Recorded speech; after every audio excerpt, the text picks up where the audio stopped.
দালালে কপ্পরে ফইরা সৌদি আরবে যাইতে এমনি 3.5 লাখ রাখে, প্রায় আমার 6 লাখ টাকার উপরে যাইতেছে।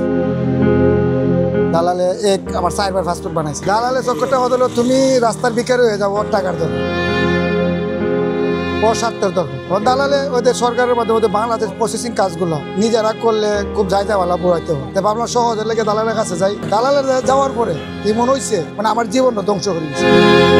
আমার বিষয় আসছে কুরবানি ঈদের মনে 7টা দিনের এদিক সেদিক করে, কিন্তু আজ পর্যন্ত আমার ফ্লাইটের কোনো নাম নেই। খালি এদিন আজকে কালকে বলতেই আছে। সরকারের ফ্যাসিলিটি কম, মানে এখানে যাওয়ার পরে একটা সুযোগ সুবিধা ক্যামেরাতে কি করবো আরো বই লাগাই, মানে এই ধরনের সুযোগ সুবিধা নাই। মনে হয় একটা ট্রেডিং এ যেতে গেলে 3 দিনের দেখা ট্রেডিং, মানে অনেক কষ্ট করতে হয়, খাওয়া থাকার পরিস্থিতি বলছি। এটা নতুন একটা আইন চালু করছে, কি ট্রেডিংটার কাকামা সার্টিফিকেট, হ্যাঁ সৌদির জন্য $50 মনে পে করতে হয়, কিন্তু বাংলাদেশে 6,000 কত টাকা পড়ে। এটা তো কোনো মানি আসে না, অযথা। এটা তো কোনো সুবিধাই না, অযথা যাইবেন আপনি, এরা এই জায়গার মাল এই জায়গায় নিয়ে রাখবেন, ওকে হয়েছে টাকাটা পাও। টাকাটা নেওয়ার তো কোনো মানি আছে? ওটা বুয়া ভাই, এটা হলো বুয়া, মানুষ এটা ব্যবহার করে। এটা কিন্তু আসলে কোনো রেমিটি যোদ্ধা বলতে এর কোনো ফ্যাসিলিটি নেই। ওরা শুধু যাইবে, কাজ করবে আর দালালের ফট করবে। একমাত্র দালালের ফায়দা, আর কেউ ফায়দা নেই, কোনো কিছু নাই ভাই। কি পাইবেন আপনি? যে নিজের টাকা টাকা টাকা, এই যে 6,000 টাকার একটা ইন্টারভিউ দিতে হবে, আমার কাছে 22,000 টাকা, এই জায়গা থেকে না এখান থেকে টাকা 22,000 টাকা দিচ্ছে। এটা কেন?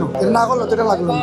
প্রবাসী জীবনে বলতে কিছু নাই। প্রবাসী জীবন বলতে হলে দালালে ফট করা, দালালে একমাত্র ফট করা, আর পাসপোর্টের প্রয়োজন। কিন্তু আমার 4টা পাসপোর্ট বানাইছে, 4টা পাসপোর্ট বানাইতে গেলে আমার 4টা পাসপোর্ট টাকা পে করতেছে, ওরানি হইতেছে, ঢাকা শহর আইতে হয়েছে, যাইতে হয়েছে, 3বার মেডিকেল করাইছে। এটা মানি কিনতে সবই দালালের মধ্যে। আমার কলজা পড়ছে গেছে, টাকা লাগবে 20,000, আমার মিলে কলজা পড়ছে গেছে। আমি পুরা সুস্থ মানুষ, এই কথা হয় আমার টাকা নিচ্ছে, প্রায় 6 লাখ টাকার উপরে যাইতেছে।